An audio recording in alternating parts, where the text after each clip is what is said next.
పోకిరి సినిమాలో item song గురించి మాట్లాడుకుందాం.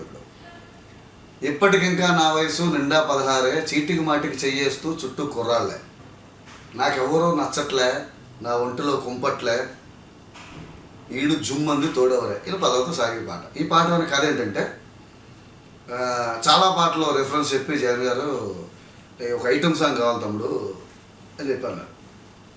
ఓకే, ఐటమ్ సాంగ్లు అంటే అప్పటి వరకు మనకేం తెలుసు, పబ్బుల్లోనో లేకపోతే దాబాలోనో ఒక ఐటమ్ గర్ల్ పాడే పాట. అది ఫ్యామిలీ లేడీస్ పాడుకోవడానికి కొంచెం సందేహిస్తారు, పాడుకోలేరు, నలుగురిలో పాడుకోలేరు. అది ఈ తరహా మనకి ఇప్పటివరకు చూసాం.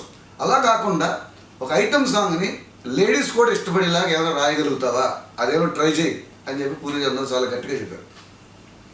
సో మణిశర్మ గారు ట్యూన్ పంపించారు. ట్యూను మెలోడియస్గా ఉంది.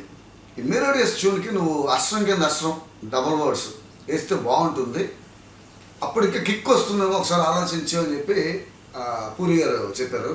సో కంటెంట్ ఏం బాగుంటుంది, అమ్మాయి ఆ హీరో దగ్గరికి వెళ్ళా, ఈ హీరో తెలుసు, ఈడు తెలుసు, ఫలానా డైరెక్టర్ నన్ను పిలిచాడు, స్క్రీన్ టచ్ చేసి పంపించాడు, ఫలానా ఛాన్స్ ఇది కొట్టేసింది, ఇలాగేమైనా చెప్దామా, బాలీవుడ్ హీరోలతో నాకు కొన్ని అఫైర్లు చెప్దామా, అమ్మాయి కొన్ని అఫైర్లు, ఇలాగా ఈ పాటకు సంబంధించి 3-4 వెర్షన్లు రాయడం జరిగింది. రాశాక ఫస్ట్ అసలు మనం ఏమనుకోవాలి, జనాలు తెలిసినవి ఎక్కడో బాలీవుడ్ అంటే కనెక్ట్ అవ్వకపోవచ్చు, ఏదైనా ట్రై చేద్దాం. అప్పుడు ఫస్ట్ ట్యూన్ ఇచ్చిన ట్యూన్ ఎలా ఉందంటే, తానే నానే తానా తానే నానా తానే నానే తానా తానే నానా, ఈ తరహాలో ఉంటుంది ట్యూన్. సో ట్యూన్ బాగుంది, కాకపోతే మెలోడియస్గా ఉంది. దీనికి ఏదైనా లిరిక్స్ మాసిగా ఓపెన్ చేస్తే బెటర్ అని చెప్పి జగన్ గారు ఉన్నప్పుడు, ఇప్పుడు వైష్ణవ్ అకాడమీ ఆఫీసు, పూరి గారు సొంత ఆఫీస్ ఉండేది. ఆఫీసులోనే ఒక చిన్న హట్ ఉంటుంది అనమాట, ఎక్కువ ఆయన స్క్రిప్ట్లు అక్కడే రాసుకుంటారు. నేను ఎక్కువ పాటలు అక్కడే రాశాను, జగన్ గారి పాటలన్నీ కూడా. సో అక్కడ నీ ఆఫీసులో తీసుకో, నువ్వు ఏం కావాలని ఇక్కడ రాసుకోవచ్చు అంటుంటాను. సో అక్కడ కూర్చొని మొదలుపెట్టాను. తానే నానాకి 4 రాస్తే ఏమొస్తుంది, ఏదో రోజు పోతారు ఏదో ఓ రోజు, ఇది లెంగ్త్ యాక్చువల్గా. నీలా లేరే నాలాగా నీలా నాలాగా, ఇది లెంగ్త్. సో డబుల్ వర్డ్స్ రావట్లేదు, ద్విత్వర్షాలు కానీ హ్రస్వర్షాలు కానీ వచ్చే అవకాశం లేదు ఆ ట్యూన్లో. సో అప్పుడు ఏదైనా మాసిగా ఓపెన్ చేస్తే బాగుంటుందని, ఇప్పటికింకా నా వయస్సు నిండా 16, చీటికి మాటికి చెయ్యేస్తూ చుట్టూ కుర్రాళ్ళే, నాకెవ్వరూ నచ్చట్లే, నా ఒంటిలో కుంపట్లే, ఇడు జుమ్మంది తోడెవ్వరే, జాసే జా అతడి కోసం వెతుకుతూ రైలే కేశాలే, జాసే జా ఒకడి కోసం నేరుగా ఈ ఊరొచ్చాలే, జాసే జా అతడి కోసం వెతుకుతూ రైలే కేశాలే, జాసే జా ఒకడి కోసం నేరుగా ఈ ఊరొచ్చాలే. సో ఈ అమ్మాయి ఒక్కడనేది మహేష్ బాబు సినిమా పేరు, అతనేది మహేష్ బాబు సినిమా పేరు కాబట్టి ఆ పేర్లు వాడుతూ మహేష్ బాబు ఇమేజ్ని, మహేష్ బాబు ఫాలోయింగ్ని ఆ చిన్న పదాల్లో కూడా వాడటం జరిగింది. సో ఎవరైనా సరే అంటే ఏజ్ దాచుకోవడం అంటే ఇష్టం చాలామందికి, అది ఆడవాళ్ళకి కావచ్చు మగవాళ్ళు కావచ్చు, కొంచెం ఎక్కువ ఆడవాళ్ళకి అంటే ఏజ్ చెప్పుకోవడం ఇష్టం ఉండదు. ఇంకా మీరు ఆంటీ అనుకున్న అక్క అంటే ఇష్టం. సో అది ఎవరికైనా ఉండదు సహజంగా. సో దాన్ని తీసుకొని ఇప్పటికింకా నా వయసు నిండా 16 అని ముమైత్ ఖాన్ లాంటి అమ్మాయి కూడా నా వయసు 16 అని చెప్పుకోవడం, అది అంత ఫన్గా అనిపించింది. ఇది బాగా వర్కౌట్ అయింది. సో పల్లవి అయిపోయింది. దీనికి ఏదో ముందు సాకి కావాలి, తా తా తన్నారే నారే నా తా తా తన్నారే నారే నా, ఇది ఉంది. ఈ పల్లవి అయిపోయాక పల్లవి ముందర రాయాలి. సో అప్పుడు ఏం చేయాలి, ఇది చెప్పేది ఏదో కోతలు అన్నీ చెప్పాలి అని చెప్పేసి, నా మాటే వింటారా, నేను అడిగింది ఇస్తారా, ఇప్పటికింకా నా వయస్సు నిండా 16, ఇలా సెట్ చేయడం జరిగింది. ఈ పల్లవి ఓకే అయింది. ఓకే అయ్యాక ఇప్పుడు గొంతుమ కోరికలు ఎలా ఉంటుంది. ఇప్పుడు ఒక అందమైన అమ్మాయి ఒక యావరేజ్ మనిషికి, ఒక అబ్బాయికి రావడం అనేది వైఫ్గా చాలా హ్యాపీ. ఆ వస్తువు కూడా ఇంత చేయాలంటే అది మరీ అత్యాశ, అతిశయోక్తి అనమాట. అంత కావాలి, ఎంత కావాలి అది. సో అలాంటివి ఇది అడుగుతుంది. 6 అడుగులు ఉన్నవాడు కావాలి వచ్చినప్పుడు ఇవి ఎందుకు చేస్తాడు, అవి ఎందుకు చేస్తాడు. సో అలాంటి వాడు కావాలి, మళ్ళీ నాకు కాళ్ళు నొక్కాలి, ఇలాంటి ఏదైనా బాగుంటుందేమో అని ట్రై చేసాం.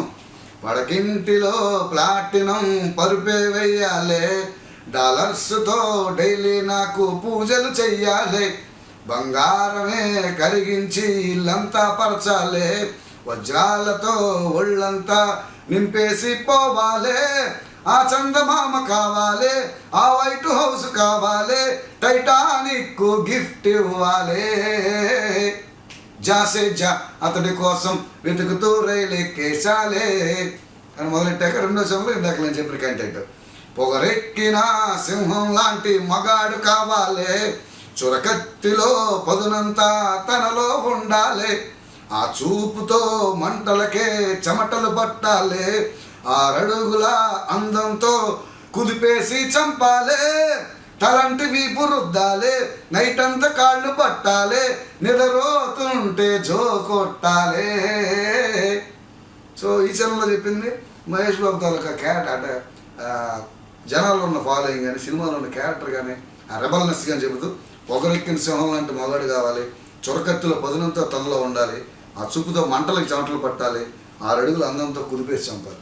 ఇలాంటి వాడు వస్తాడు, ఓకే.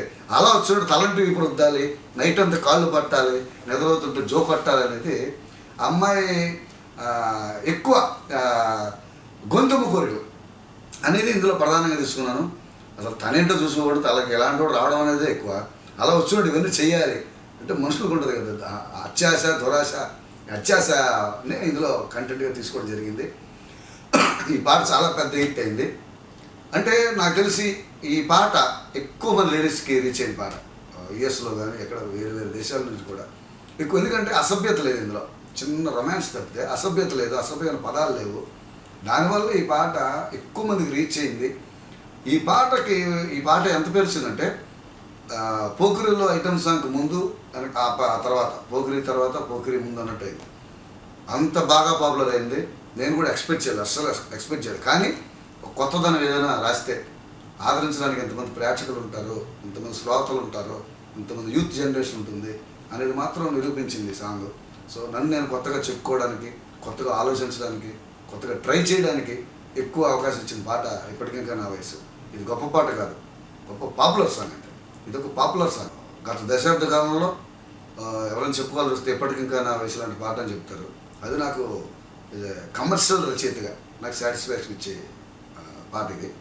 ఎందుకంటే కమర్షియల్ సాంగ్ అన్నప్పుడు మాస్ సాంగ్ రాయాలి, క్లాస్ సాంగ్ రాయాలి, సెంటిమెంట్ సాంగ్ రాయాలి, పేపర్ సాంగ్ రాయాలి, అనుబంధాల గురించి రాయాలి, దేశం గురించి రాయాలి, సమాజం గురించి రాయాలి, అన్నీ రాయాలి. కాకపోతే మనకు వచ్చిన ప్రతి అవకాశాన్ని ఎంతవరకు మనం కరెక్ట్గా ఉపయోగిస్తున్నాం. మాస్ పాట అంటే మాస్ తరహాలో మళ్ళీ దీనంతా ఇంకెవరు రాయలేరు, లేదా ఇంతకుముందు ఎవరు రాయలేదనో అలా కావాలి. సో ఆ పరిస్థితుల్లో అంతవరకు ఉన్న మాస్ సాంగుల నుంచి ఒక లేడీస్ కూడా పాడుకొని, నలుగురిలో కూడా సరదాగా పాడుకునే పాట అయింది ఇది. సో ఈ పాట అంత హిట్ చేసినందుకు మీ అందరికీ థ్యాంక్స్.